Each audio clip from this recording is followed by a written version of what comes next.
Donc voilà, je vous propose de reprendre donc notre texte là où on l'avait laissé, au chapitre 12 de 1 Corinthiens, après avoir abordé plusieurs sujets.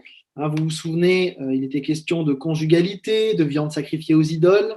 Paul, là maintenant, veut clarifier d'autres points. Et donc, dans ce rappel qu'on veut faire maintenant, on se souvient de Paul qui dit, voilà, j'aimerais que vous soyez bien au clair et que vous soyez en particulier au clair sur l'ordre dans le culte. Donc, il a parlé de la fameuse question du voile au chapitre 11, de la Sainte Seine. Et puis là, il aborde un autre sujet, un sujet qui visiblement était assez polémique à Corinthe. Paul va y consacrer 3 chapitres quand même. Et on avait vu ensemble avec le commentaire de Henri Briand qu'en réalité, Paul est troublé par l'attitude de plusieurs membres de l'Église qui se croyaient spirituels. Et donc Paul écrit, donc là maintenant, par rapport à tout ce qui touche au spirituel. Et donc nos chapitres là vont concerner les choses de l'esprit. On avait commencé à réfléchir ensemble sur ce qui était spirituel. Alors, vous savez que les réponses sont variées. Il y en a qui disent c'est la vie qui est marquée par le miraculeux, d'autres disent non, c'est par la piété, d'autres disent non, le spirituel c'est la bonté, l'amour, etc., etc. Et du coup, on avait essayé de trouver un petit peu des éléments de réponse dans le texte lui-même, puisque au chapitre 15, les versets 42 à 49, eh bien, Paul précise lui-même ce qui est naturel et ce qui est spirituel pour lui. On avait vu ça ensemble. Et on avait pu conclure ensemble que pour Paul, il y avait 2 types de corps, le corps naturel, le corps spirituel, et que Paul faisait une distinction entre ce qui est naturel, marqué par l'humanité et le péché, et une réalité spirituelle produite par Dieu, où le Saint-Esprit finalement renouvelle, transforme complètement un être humain. Et donc, ce qui est spirituel, ce n'est pas lié à une pratique quelconque, mais c'est ce qui est dépendant de Christ, pour le dire de cette manière-là. Ce qui est spirituel, c'est ce qui est associé au dernier Adam, c'est ce qui est en Christ, c'est celui ou celle qui a reçu l'Esprit Saint par le Christ. Et donc, pour Paul, il ne s'agit pas de pratiquer telle ou telle discipline, ce que les Corinthiens, en tout cas certains Corinthiens, imaginaient. Certains disaient, pour être spirituel, il faut être ascétique, il ne faut pas avoir de relations sexuelles. D'autres disaient, non, mais pour être spirituel, il faut se mortifier le corps. D'autres encore se disaient, mais non, pour être spirituel, en fait, il faut une connaissance spéciale. D'autres disaient, il faut vivre des cultes à mystère. D'autres disaient encore, il faut un don particulier. Paul dit, non, est spirituel celui qui a reçu Christ. Point final. On l'avait aussi évoqué, je le mentionne simplement, pour Paul, celui qui est chrétien, c'est quelqu'un qui a été baptisé de l'Esprit, et je vous rappelle que ce baptême de l'Esprit, il est donné au moment de la conversion. On a ce triple thème trinitaire, le retour vers le Père, la nouvelle naissance en Christ, le baptême de l'Esprit, qui indique la même chose, avec un changement de statut et le don de la vie éternelle, avec donc le Saint-Esprit qui prend toute sa place, c'est-à-dire lui qui fait tout le travail de transformation. On ne peut pas être né de nouveau sans que le Saint-Esprit agisse, ce n'est pas possible. Au verset donc 2 et 3 du chapitre 12, Paul pose les fondements de ce qu'il va développer. Et on ne peut pas être spirituel sans Christ, et on ne peut pas être en Christ sans être spirituel. Et Paul anticipe quelque part ce qu'il va dire plus tard, mais il dit en gros, s'il vous faut Christ plus quelque chose, plus ceci ou cela, alors Jésus n'est pas la bonne place, parce que tout est accompli en lui. La vie spirituelle, elle est centrée sur Jésus. Il n'y a rien besoin de plus que de Jésus-Christ. Et on ne peut pas diminuer sa place ou désaxer la vie spirituelle vers autre chose que Jésus-Christ sans que ça ait de graves conséquences. Au cœur de la vie spirituelle, il y a Jésus-Christ. D'ailleurs, Paul le martèle depuis le début de la lettre, je n'ai pas estimé devoir vous apporter autre chose que Jésus-Christ et Jésus-Christ crucifié. En même temps, une fois qu'il a posé ça, Paul souligne aussi la diversité qui existe dans l'Église. Et on voit en particulier au verset 7, les manifestations de l'Esprit qui sont diverses. Le Saint-Esprit se manifeste d'une manière particulière chez les uns et les autres, et en même temps pour former un seul et même corps. C'est d'ailleurs parfois une tendance qu'on a dans le milieu évangélique, c'est de faire du Saint-Esprit une thématique individualiste et personnelle, alors que dans le texte biblique, le Saint-Esprit, c'est d'abord quelqu'un qui unit l'Église en Christ. D'ailleurs, les manifestations de l'esprit, pour le dire comme ça, sont elles-mêmes des cadeaux qui reflètent la diversité trinitaire. Et cette diversité des dons, eh bien, elle doit donc être mise au service d'une seule et même communauté, de la même manière que les trois personnes de la Trinité agissent ensemble. Pour parler des dons, Paul utilise un mot qui est riche de sens. Le mot charismata, qui vient de charisma en grec et qui veut dire don de la grâce ou cadeau, faveur de Dieu. Donc pour Paul, il s'agit de recevoir avec reconnaissance cette diversité de dons et d'en vivre paisiblement, de manière unie, pour la gloire de Dieu. Et Paul donne ensuite donc toute une liste de dons qui montre la variété de ces dons, mais aussi le fait qu'il n'y a pas de distinction à faire entre les dons spirituels et puis les dons naturels. Il y a parfois là un abus de langage. Pour Paul, le naturel, on l'a dit, c'est pas ce qui est inné, mais c'est ce qui est lié au péché. Et le spirituel, c'est pas le miraculeux, mais c'est ce qui est en lien avec Christ. Et donc, les dons de Dieu peuvent être à la fois impressionnants, par exemple le don de guérison, mais pas toujours. Et il ne s'agit pas de refuser d'un côté ce qui serait miraculeux ou spectaculaire, mais il ne faudrait pas non plus réduire les dons spirituels à uniquement ce qui est spectaculaire et miraculeux. Donc là, il y a deux écueils qu'il nous faut éviter. D'ailleurs, on peut noter que le premier homme rempli de l'esprit, c'était un artisan qui a construit le tabernacle avec des dons manuels. Donc, pour résumer tout ce qu'on a vu jusqu'à maintenant, on peut dire ces différents éléments, ils viennent de Dieu, ils sont immérités, ils sont divers et variés, ils sont en vue du service, et il ne faudrait pas séparer les dons naturels des dons spirituels.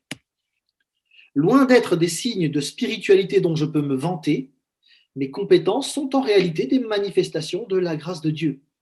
Les croyants, ensemble, peuvent servir Dieu efficacement et de différentes façons grâce à la diversité des dons qu'ils ont reçus. Ceux-ci sont donnés aux chrétiens afin qu'ils puissent satisfaire les besoins qui se manifesteront dans l'Église et en dehors et en faveur des non-croyants, afin que ces derniers viennent à placer leur foi en Jésus-Christ. Nous avions terminé la dernière fois avec montrant qu'on pouvait lire le texte de différentes manières. On peut insister sur la diversité des dons, ce qui est une lecture habituelle. On peut insister sur la diversité des personnes qui utilisent leurs dons dans le projet commun. Et puis on peut insister sur le fait que c'est Dieu qui dirige son Église avec cette diversité. Je vous propose donc maintenant de lire le texte du jour. On va lire donc 1 Corinthiens 12, les versets 12 à 31, et puis ensuite on aura un temps où on pourra faire quelques remarques les uns les autres, si vous le souhaitez, sur ce texte d'1 Corinthiens 12, les versets 12 à 31. Le corps humain forme un tout, et pourtant il a beaucoup d'organes. Et tous ces organes, dans leur multiplicité, ne constituent qu'un seul corps. Il en va de même pour ceux qui sont unis au Christ. En effet, nous avons tous été baptisés par un seul et même esprit pour former un seul corps, que nous soyons juifs ou non juifs, esclaves ou hommes libres. C'est de ce seul et même esprit que nous avons tous reçu à boire. Un corps n'est pas composé d'un membre ou d'un organe unique, mais de plusieurs. Si le pied disait « Puisque je ne suis pas une main, je ne fais pas partie du corps », n'en ferait-il pas partie pour autant? Et si l'oreille se mettait à dire « Puisque je ne suis pas un œil, je ne fais pas partie du corps », cesserait-elle d'en faire partie pour autant? Si tout le corps était un œil, comment ce corps entendrait-il? Et si tout le corps se réduisait à une oreille, où serait l'odorat? Dieu a disposé chaque organe dans le corps, chacun avec sa particularité, comme il l'a trouvé bon. Car s'il n'y avait en tout et pour tout qu'un seul organe, serait-ce un corps? En fait, les organes sont nombreux, mais ils forment ensemble un seul corps. C'est pourquoi l'œil ne saurait dire à la main « je n'ai pas besoin de toi », ni la tête aux pieds « je peux très bien me passer de vous ». Au contraire, les parties du corps qui nous paraissent insignifiantes sont particulièrement nécessaires. Celles que nous estimons le moins sont celles dont nous prenons le plus grand soin. Et celles dont il n'est pas décent de parler, nous les traitons avec des égards particuliers dont les autres n'ont guère besoin. Dieu a disposé les différentes parties de notre corps de manière à ce qu'on honore davantage celle qui manque naturellement d'honneur. Il voulait par là éviter toute division dans le corps et faire que chacun des membres ait le même souci des autres. Un membre souffre-t-il? Tous les autres souffrent avec lui. Un membre est-il à l'honneur? Tous les autres partagent sa joie. Or vous, vous constituez ensemble un corps qui appartient au Christ, et chacun de vous, en particulier, en est un membre. C'est ainsi que Dieu a établi dans l'Église, premièrement des apôtres, deuxièmement des prophètes, troisièmement des enseignants, puis viennent les dons suivants qu'il a fait à l'Église, les miracles, la guérison de malades, l'aide, la direction d'Église, le parler dans des langues inconnues. Tous sont-ils apôtres? Tous sont-ils prophètes? Tous sont-ils enseignants? Tous font-ils des miracles? Est-il donné à tous de guérir des malades? Tous parlent-ils dans des langues inconnues? Ou tous les interprètent-ils? Évidemment non. Aspirez aux dons les meilleurs. Pour cela, je vais vous indiquer l'approche par excellence.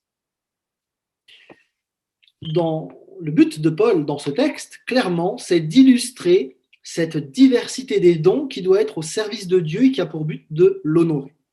Et donc Paul compare l'Église, et on a dit l'Église dans le sens de tous ceux qui sont unis à Christ, comme un corps humain. Et tout comme un corps humain est composé d'une multiplicité d'organes divers qui forment un tout et qui doivent fonctionner ensemble, eh bien l'Église est unique même si elle est composée de différents membres qui dépendent les uns des autres. On le revoit au verset 12, il y a cette idée, le corps forme un tout avec beaucoup d'organes. Verset 27, vous constituez ensemble un corps qui appartient en Christ et chacun en est un membre. Et tout le texte qu'on médite cet après-midi, il a cet objectif. Et donc, il ne faut pas se tromper d'objectif. Quand un texte il a un but précis, il ne faudrait pas sortir un verset pour lui faire dire autre chose que à quoi il sert. Son but, c'est de parler à Paul, c'est de parler de la diversité à laquelle l'ensemble des disciples de Christ, les spirituels que nous sommes, doivent prendre place. Évidemment, cette image du corps et des membres du corps, elle insiste sur le fait que les membres sont différents. C'est d'ailleurs pour ça que tout fonctionne. On comprend bien que Paul il veut lutter de toutes ses forces contre la tendance de certains qui voulaient que tous vivent la même chose. Ou qui affirmaient que seuls ceux qui vivaient telle ou telle chose, tel ou tel don peut-être, étaient des spirituels et pas les autres.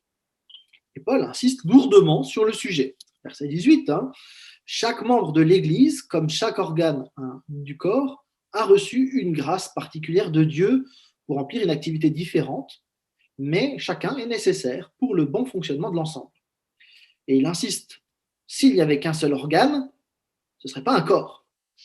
De même, Donc l'unité sans la diversité produirait l'uniformité, et l'uniformité tend à conduire à la mort.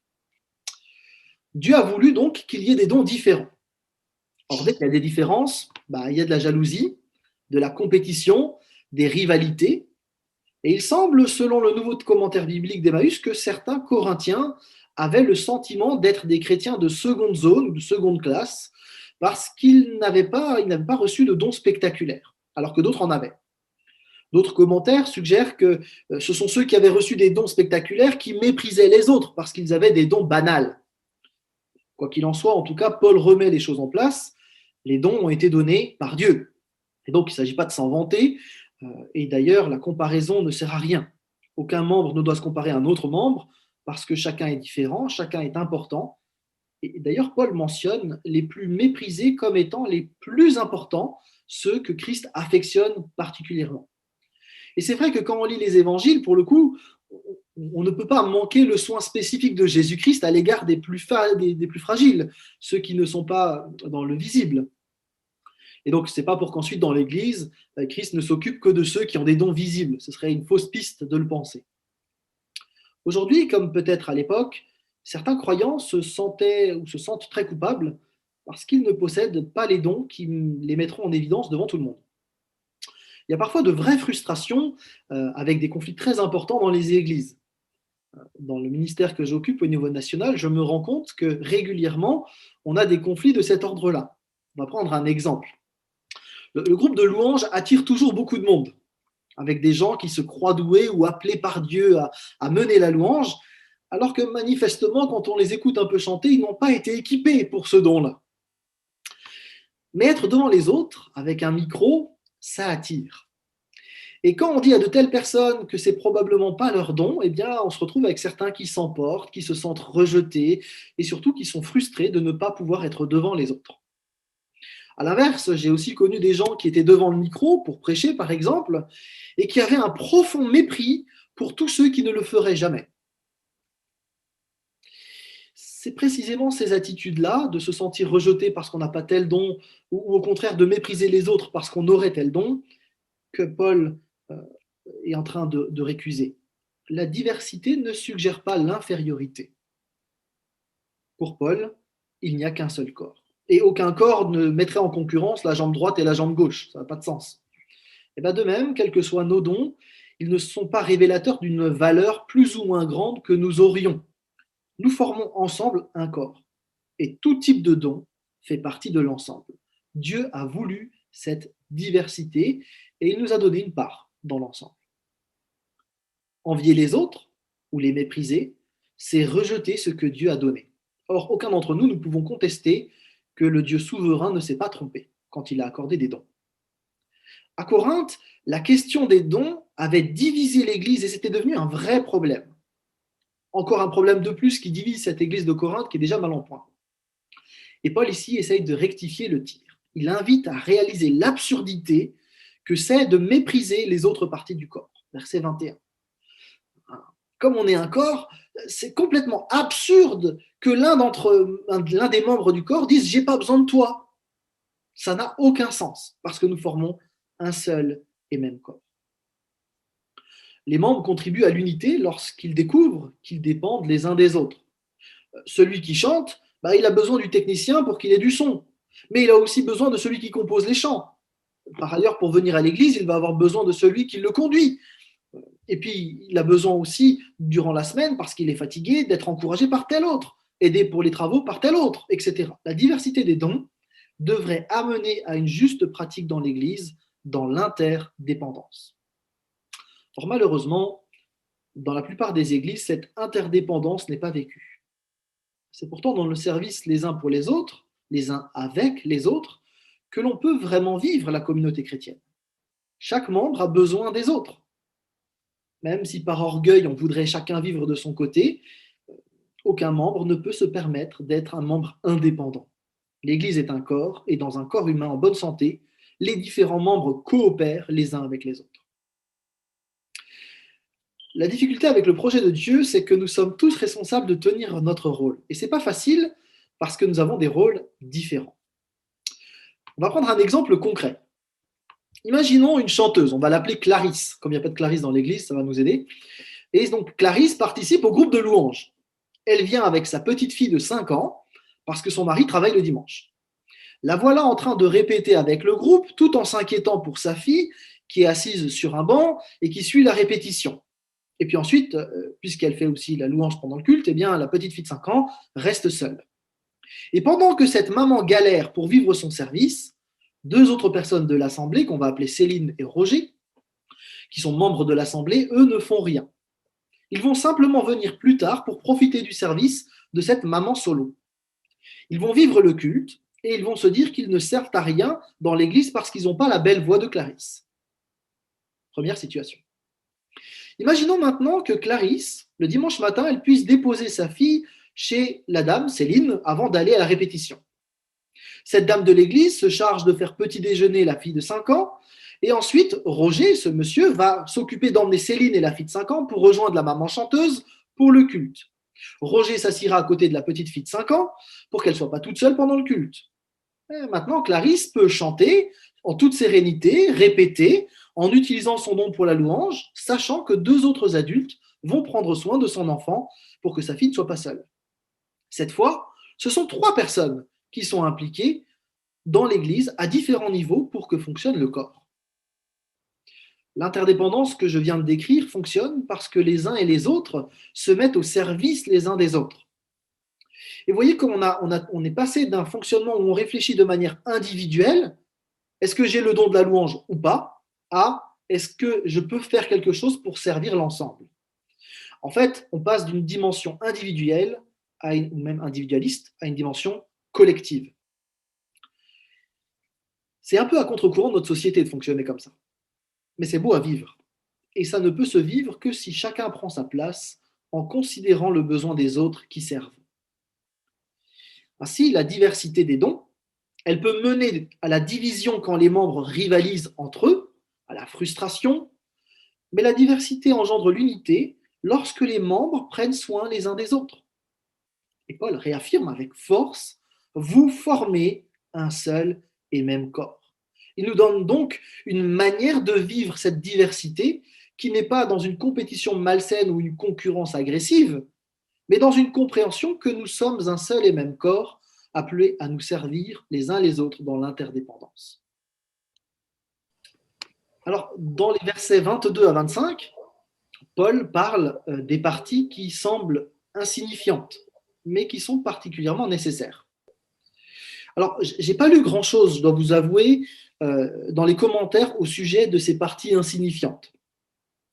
Alors, je me suis posé la question de ce que Paul voulait dire à ce sujet-là. En quoi les membres qui paraissent insignifiants sont-ils nécessaires? Pour le corps, on comprend bien. Quand on a un organe qui dysfonctionne, même si on ne le connaissait pas auparavant, on se rend très vite compte que ça dysfonctionne et on se rend compte de son importance. On a des nerfs dans le dos, on ne sait pas qu'ils existent, mais quand ils sont coincés, tout d'un coup, on se rend compte de leur importance et on se rend compte que il est particulièrement précieux. Tant qu'il fonctionne, on ne s'en rend pas compte, pourtant il est nécessaire.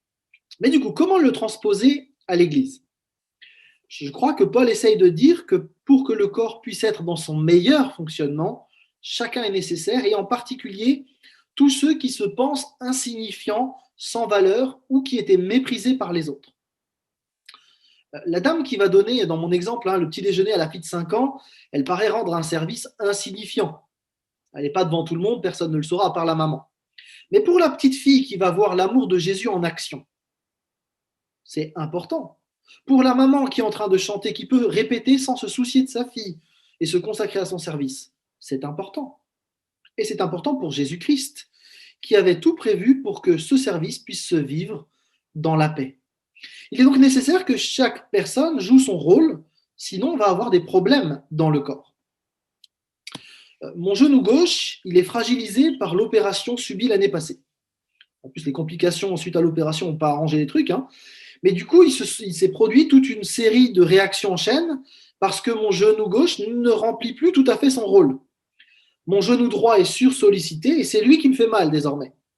J'ai des tendinites à répétition sur la cheville droite, j'ai des gènes, voire des blocages au niveau du dos. Tout ça parce que l'interdépendance de mon corps n'est plus tout à fait opérationnelle. Il me semble que ça illustre assez bien ce qui se passe dans une église lorsque certains membres ne prennent plus leur place et négligent finalement les besoins du reste du corps. Je rencontre malheureusement beaucoup d'églises où certains sont en suractivité alors que d'autres ne trouvent pas leur place. Alors, ceux qui sont en suractivité sont parfois découragés, dégoûtés, et puis ils abandonnent après avoir été assez longtemps fatigués.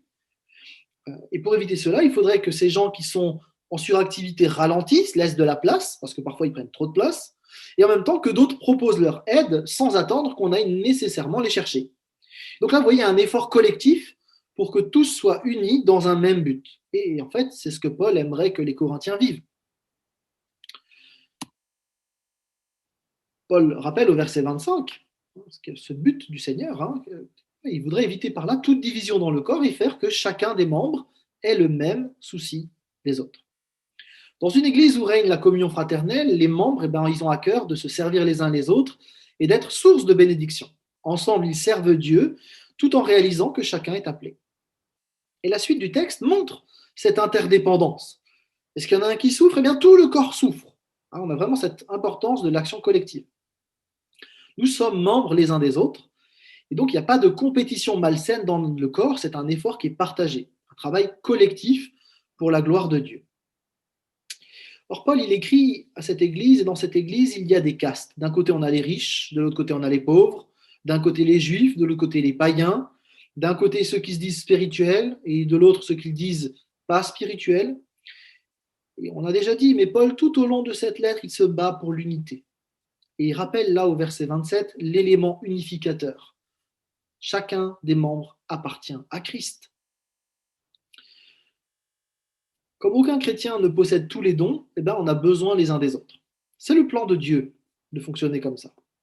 L'apôtre, il a déjà dit 3 fois que c'est Dieu qui distribue les dons selon sa volonté. On est tous membres, chacun pour sa part, et quels que soient nos dons. Dans la suite du texte, Paul parle de certains ministères dans l'Église. Je vous propose de relire ces quelques versets.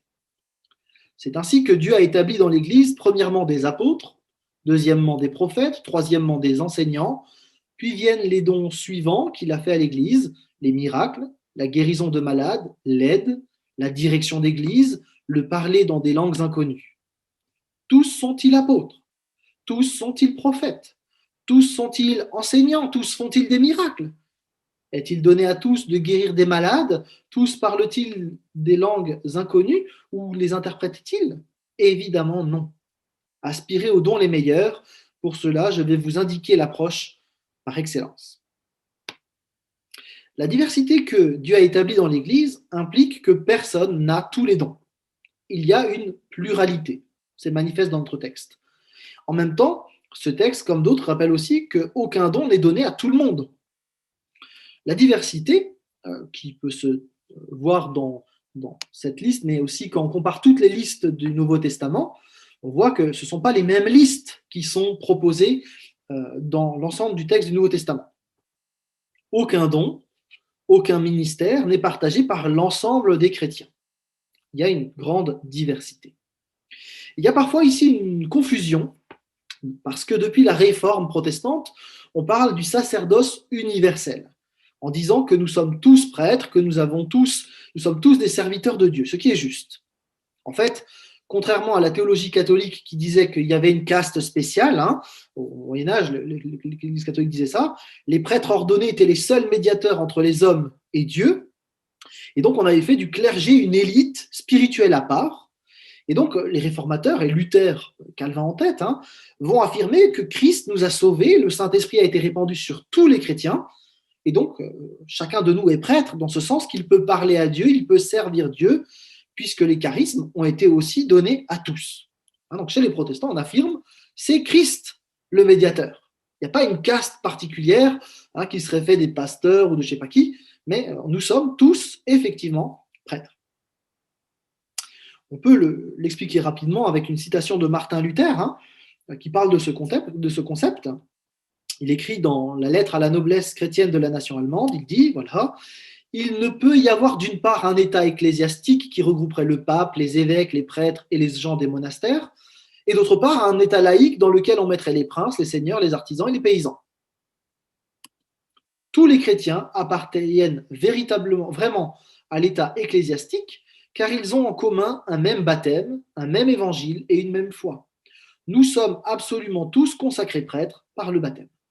Autrement dit, nous sommes tous impliqués de la même manière. Nous sommes tous des spirituels.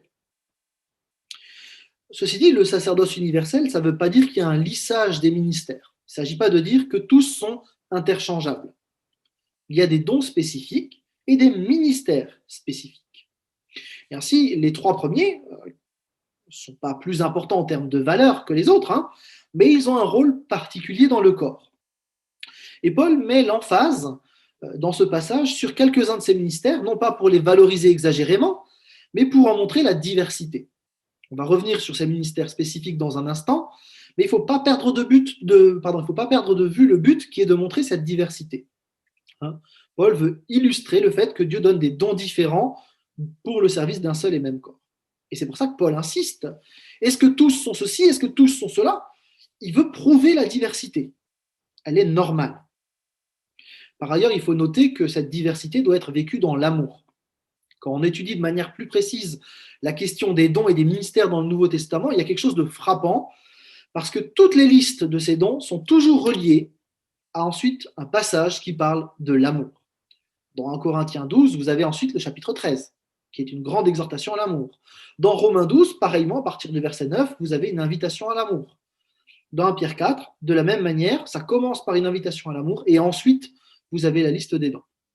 Dit autrement, à chaque fois dans le Nouveau Testament, quand il est question de dons, dans sa souveraineté, Dieu savait probablement et certainement que ça pouvait créer des polémiques et des divisions. Et donc, à chaque fois, le Nouveau Testament insiste sur l'amour comme étant la manière de vivre la diversité des dons. Donc, on n'est pas du tout dans une concurrence, mais dans une unité vécue dans l'amour. Je pense même pouvoir affirmer, et on va y revenir la semaine prochaine, que celui qui exerce ses dons sans amour, il n'est pas à considérer comme un véritable disciple de Jésus-Christ. Sans amour dans nos services, sans amour, nos ministères, sans amour, nos dons ne sont que du vent. Ils ne servent à rien. Il ne peut pas y avoir de service pour le Dieu d'amour sans amour pour les autres. C'est une impossibilité théologique. En même temps, tout en parlant de diversité et d'amour, Paul ne manque pas de répondre à la polémique que certains avaient lancée en disant que certains dons étaient plus importants que d'autres.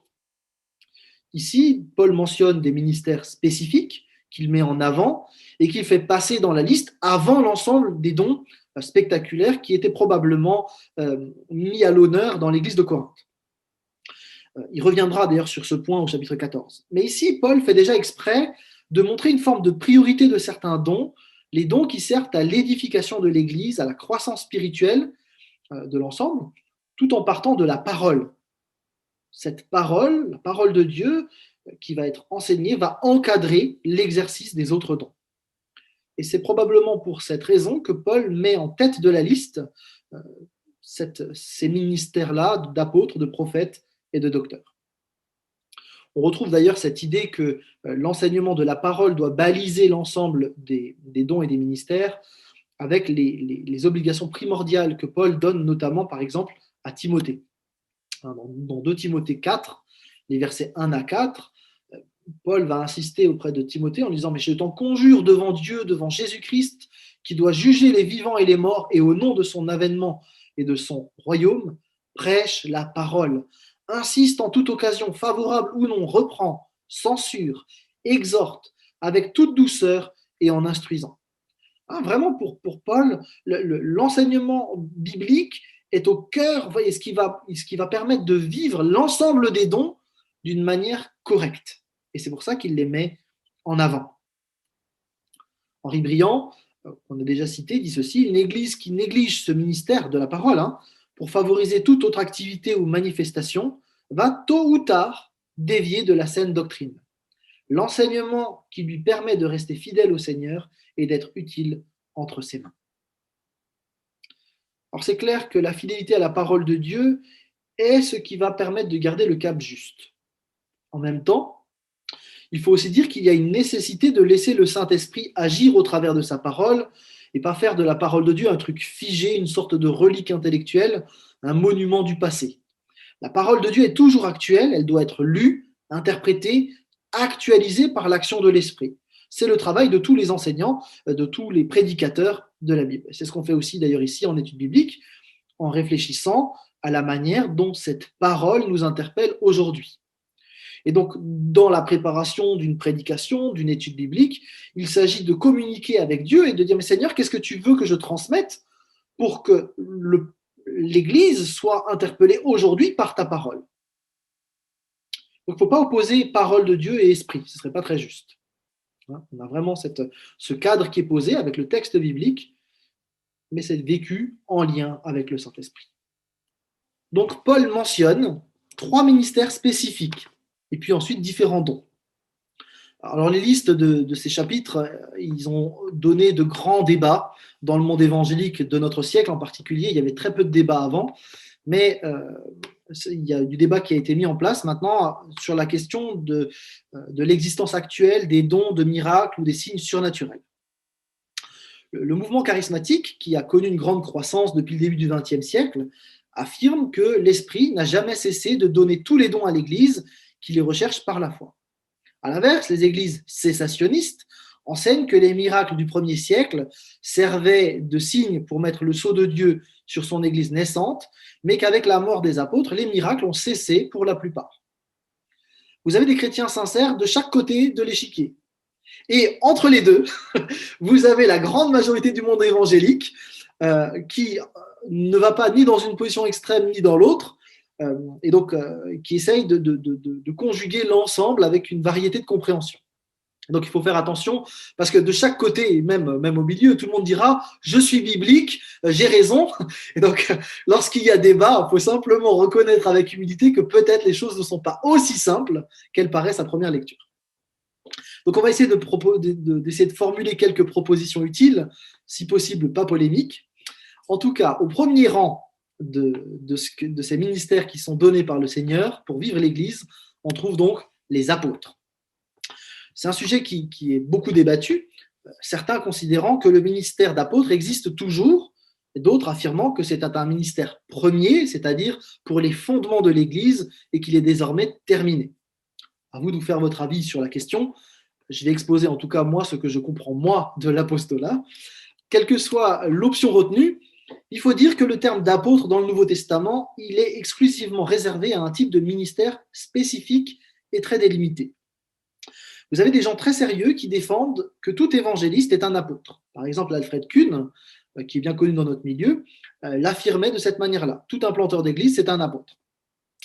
Jacques Buchold a répondu à Alfred Kuhn en disant que dans le Nouveau Testament, on a quand même bien des évangélistes, des implanteurs et des collaborateurs de Paul qui ne sont jamais nommés apôtres. Et qu'il semble quand même que le terme apôtre, il est attribué à certaines personnes, mais pas à d'autres. Par exemple, Timothée ne sont pas appelés apôtres. D'ailleurs, les pères de l'Église faisaient aussi une distinction nette entre les apôtres et les autres. Donc il y a vraiment quelque chose là qui semble insister là-dessus. D'autres considèrent dans le monde évangélique qu'il y a aujourd'hui des sortes de pasteurs supérieurs qui ont charge de révéler les choses à l'Église d'aujourd'hui par des révélations divines. Vous avez quelqu'un comme Peter Wagner qui insiste là-dessus. Mais même si on considère qu'il y a encore des apôtres aujourd'hui, il faudrait maintenir à ce moment-là qu'il y a des apôtres au sens fort qui ont eu un rôle particulier dans l'histoire. En effet, les apôtres du Nouveau Testament doivent surtout être les témoins oculaires de la résurrection de Jésus-Christ. Ils ont un ministère spécifique dans le Nouveau Testament qui est authentifié par des miracles et qui authentifie le fait qu'ils sont bien les témoins, les dépositaires de ce que Jésus-Christ a fait et dit. Et ils ont du coup été choisis spécifiquement par Dieu pour poser les fondements de l'Église. Ils sont d'ailleurs associés aux prophètes dans les textes comme Éphésiens 2, 20, et c'est sur la base de ce qu'ils ont eux mis par écrit que l'Église existe. Leurs écrits sont canoniques. C'est pour ça que quand on parle des apôtres, il faut faire peut-être la distinction entre les apôtres qui ont été mandatés par Dieu pour mettre par écrit le canon biblique et à la rigueur les apôtres d'aujourd'hui. Il faudrait faire quand même une distinction entre les deux, mais le débat existe entre ceux qui pensent qu'il y a une forme de continuation et ceux qui pensent que ce ministère a terminé. Pour ceux qui pensent que ce ministère est terminé, il y a un argument qui consiste à relever que dans 1 Corinthiens 15, verset 8, Paul affirme être le dernier des apôtres dans un sens chronologique. Eschaton, je suis le dernier des apôtres. Les autres, eux, vont traduire autrement en disant il est le moindre des apôtres, le moins important. Donc en laissant ouvert la possibilité d'une continuation. Donc il y a débat. Alors peut-être un petit peu d'histoire pour bien comprendre les enjeux autour du terme des apôtres. Ça peut aider à comprendre pourquoi il y a des débats passionnés qu'on peut écouter à gauche et à droite. Sur les apôtres, plusieurs manières de voir les choses ont été mises en avant. En théologie catholique, on parle de la succession apostolique. On affirme que les apôtres, Pierre et les autres, ont nommé d'autres personnes, qu'ils ont fait évêques, et il y a eu une continuation de l'ordination des évêques jusqu'à aujourd'hui. On a donc un évêque à Luçon, en Vendée, et donc cet évêque fait l'église autour de lui. Pour les catholiques, il n'y a pas d'église sans évêque, parce que ce qui fonde l'église, c'est la succession des apôtres. Comme autrefois les apôtres fondaient l'église, aujourd'hui l'église est entourée et autour d'un évêque. Et donc, lorsqu'il n'y a plus d'évêque à un endroit, il faut le remplacer pour que l'Église puisse continuer d'exister. Donc ça, c'est la manière catholique de voir les choses. Dans le milieu charismatique, on s'appuie parfois, sans le savoir, sur les idées d'Irving, un pasteur écossais du 19e siècle, qui à son époque a affirmé que la succession apostolique, des catholiques, avait été brisée au cours du Moyen-Âge. Et donc, il n'y avait plus de succession apostolique parce que des évêques ont fauté et en fait, du coup, la succession était cassée. Et selon lui, dans les derniers temps qu'il affirmait vivre à son époque, eh bien, Dieu donnait à son Église de nouveaux apôtres, mandatés par Dieu pour renouveler l'Église au travers d'un réveil mondial. Et du coup, il a fondé une Église qui a été baptisée l'Église catholique apostolique, et Irving et ses successeurs ont du coup repris à leur compte la succession apostolique. Pour eux, il s'agissait surtout alors là de reconnaître des ministères au-dessus des pasteurs, des ministères d'apôtres qui donnaient des visions, des révélations et qui développaient une stratégie mondiale pour le réveil spirituel. Ces ministères d'apôtres sont surtout alors marqués par les miracles qui authentifient ce ministère puissant. Alors, les successeurs actuels d'Irving se situent quasiment tous aujourd'hui dans ce qu'on appelle la nouvelle réforme apostolique, avec des auteurs et des prédicateurs très connus. Et le grand théologien de ce grand mouvement charismatique, c'est Peter Wagner. Vous avez plusieurs personnes qui font partie des apôtres d'aujourd'hui. Donc vous avez trouvé Bill Johnson, Lou Engle, Mike Bickle, Todd Bentley, Heidi Baker, Rodney Howard Brown, etc., etc. En général, ils sont associés à des prophètes, Randy Clark, Mahesh Chavda, Patricia King, Rick Joyner, etc. Le mouvement d'Irving, il a influencé de nombreux auteurs charismatiques jusqu'à aujourd'hui.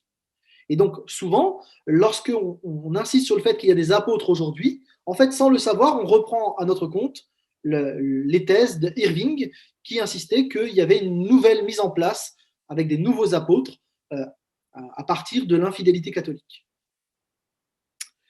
Une autre manière de comprendre la succession apostolique a été promue par John Nelson Darby. Comme Irving, lui considérait aussi qu'il y avait une rupture dans la succession apostolique catholique, mais pour lui, dans ces temps qui étaient les derniers à son époque, l'infidélité amenait la fin de l'Église. Et donc pour lui, il n'y avait plus d'Église, mais il y avait des assemblées de frères. Il n'y avait plus de ministère, juste des frères. Souvent, chez Darby, c'était doublé d'un cessationnisme où on disait qu'il n'y a plus de miracles non plus. Alors, nos églises de frères sont héritières de Darby. Et vous comprenez pourquoi les charismatiques et les darbistes ont bien du mal à s'entendre. Parce que d'un côté, on insiste sur le fait qu'il y a des nouveaux apôtres et des miracles qui continuent, et de l'autre, on dit qu'il n'y a plus d'église, il n'y a plus de ministère et il n'y a plus de miracles. Donc, vous voyez que ça crée un certain nombre de tensions dans les églises. Dernière option, et c'est celle que je défends, comme beaucoup de théologiens protestants depuis Luther et Calvin, c'est que la succession apostolique, elle est liée à la parole de Dieu, au dépôt que Dieu a donné une fois pour toutes. Si vous voulez, là, on ne parle plus de personnes apôtres, mais on parle du fait que les apôtres ont déposé le texte biblique, ils ont été mandatés par Dieu pour cela, et qu'il y a église non pas quand il y a un apôtre, il n'y a pas église quand il y a un évêque, il n'y a pas église où, contrairement à ce que dirait Darby, on croit qu'il y a encore une église, mais l'église, elle est lorsque l'église est fidèle au texte biblique, lorsqu'il y a église, lorsque l'église respecte le dépôt posé par les apôtres. L'église est la communauté d'hommes et de femmes qui vivent de cette parole, qui sont reliés à Christ autour de cette parole. Et tout ministère, du coup, peut être vécu, mais doit s'exercer dans le strict respect de ce dépôt donné une fois pour toutes par Dieu à son peuple. Du coup, dans ce cas-là, il n'y a pas de problème avec les dons et les ministères, mais ils sont encadrés simplement par les ministères de la parole. Dans la nouvelle réforme apostolique, typiquement, la place de la parole est diminuée à la place du Saint-Esprit qui prend beaucoup plus de place, typiquement chez quelqu'un comme Bill Johnson. L'enseignement du coup de tous les ministères, la vie de tous les chrétiens doit être mesuré, évalué et réformé d'après le témoignage des apôtres, même celui des prophètes d'aujourd'hui.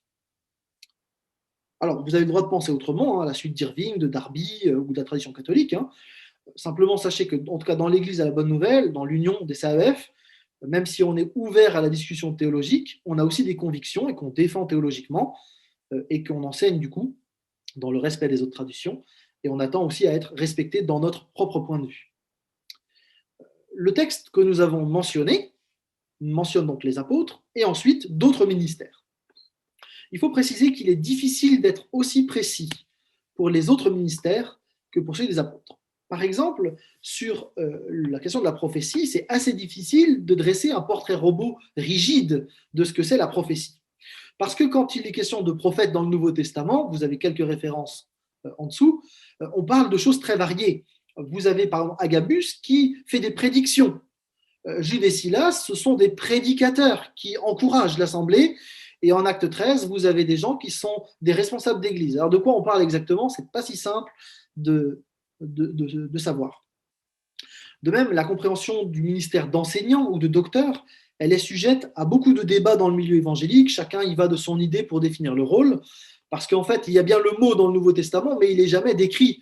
On n'a pas une fiche de poste qui dit, voilà, sur un chapitre, alors un prophète, c'est ça, un enseignant, c'est ça. On n'a pas. On a juste des mots, et donc on essaye avec les différents éléments dans le texte, de reconstituer ce que peut être ce ministère-là.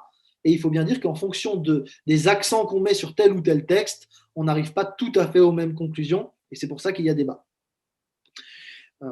En plus, les listes qu'on a lues varient d'un texte à l'autre. Vous avez vu qu'il y a différentes listes, donc du coup, ça ne nous aide pas non plus. Et puis en plus, non seulement les contours de chacun de ces ministères sont assez flous, mais les limites entre eux ne sont pas non plus nettes. Donc voilà, on est dans le débat théologique le plus large possible quand il est question de ces ministères-là. Ce qui n'est pas très grave, parce qu'en fait, le texte d'un Corinthien ne veut pas nous dire, voilà, il faut que vous ayez ça, ça, ça. Il est en train de dire qu'il y a une diversité de dons, et donc, du coup, dans la diversité des choses reçues, vivez dans l'unité. Donc, du coup, on n'a pas trop de difficultés de ce côté-là. Ceci étant, le texte d'un Corinthien nous permet quand même de tirer quelques enseignements sur les ministères. D'abord, quel que soit le contenu exact des ministères de prophètes, d'évangélistes, pasteurs, enseignants, enfin mettez ce que vous voulez, on perçoit bien qu'il s'agit d'individus qui ont un rôle spécifique dans l'orientation de l'Église et dans la transmission de la parole de Dieu. Ce sont ceux qui transmettent une direction, une vision, un enseignement en lien avec le dépôt posé par les apôtres. Ils ont donc un rôle particulier dans la cohésion de l'Église autour d'une foi commune, d'un message commun, d'une orientation commune. Ça, c'est la première chose. D'autre part, il convient de penser collectif, diversité dans l'unité. Dans certaines églises, on se focalise très facilement sur le ministère d'un pasteur.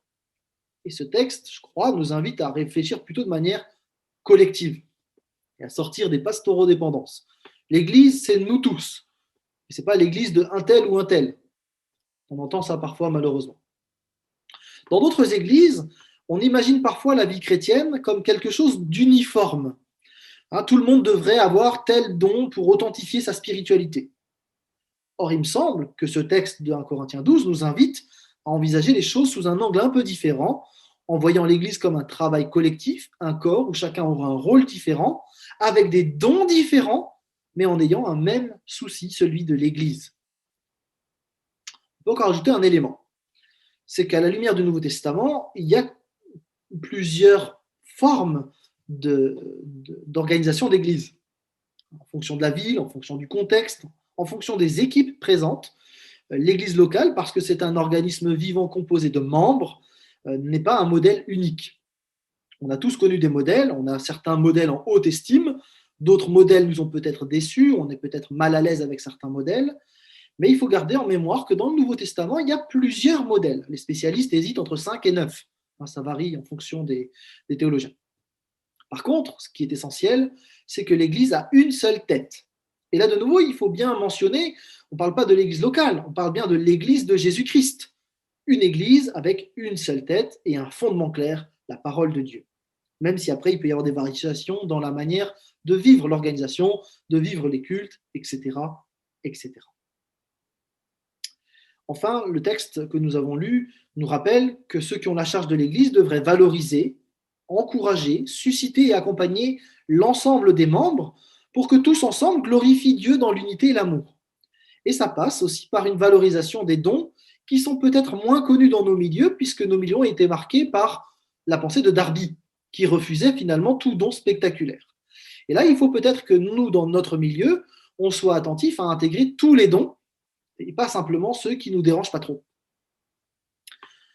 Loin d'insister sur tel ou tel don, ou tel ministère particulier, ce texte parle bien plus de l'unité et de la diversité des dons. Et si dans notre milieu, on doit apprendre à accepter la diversité des dons, y compris les dons spectaculaires, dans d'autres milieux, il va falloir accepter que tout le monde n'a pas les dons spectaculaires. Et c'est parce que justement les uns et les autres se sont tirés dessus à boulet rouge que le monde évangélique est aussi émietté qu'il l'est aujourd'hui. En fait, de chaque côté de l'échiquier, on a à apprendre à vivre ce que Paul essaie de nous dire dans ce texte, vivre l'unité dans la diversité des dons. Pour terminer, on va aller au verset 29-30, où Paul cite les dons qui étaient mis en avant par les Corinthiens.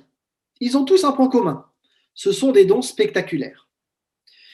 J'attire votre attention sur le fait que Paul ne dit pas qu'ils n'existent pas ou qu'ils sont le fruit de démons ou je sais quoi, ce qu'on a parfois entendu. Je trouve d'ailleurs personnellement triste de penser que Dieu ne peut plus faire de miracles aujourd'hui alors qu'il est le même hier, aujourd'hui, éternellement. Il guérit encore aujourd'hui, il donne des dons à qui il veut, comme il veut. Ici, Paul affirme que certains ont ces dons. Et en même temps, il répond aux Corinthiens qui étaient surtout intéressés par ces dons-là, qui étaient visibles et spectaculaires et qui négligeaient, voire méprisaient les autres. Souvenez-vous du verset 22 où Paul valorise ceux qui sont méprisés. Il y a donc, à mon avis, deux écueils à éviter. D'un côté, refuser l'idée de dons spectaculaires dans l'Église, et de l'autre, de dire que tous doivent vivre le surnaturel. En fait, Paul y plaide pour un équilibre qui va honorer Dieu. De nombreux commentateurs de ce texte indiquent que les Corinthiens voulaient que leur foi soit spectaculaire et ils aspiraient à ces dons surnaturels très visibles, ce qui était d'ailleurs très en vogue à l'époque dans la culture grecque mystique. C'est selon toute probabilité ce que Paul essaie de corriger chez les Corinthiens. En même temps, il ne dit pas qu'ils ont tort de prier pour des guérisons ou qu'ils ont tort de demander des miracles.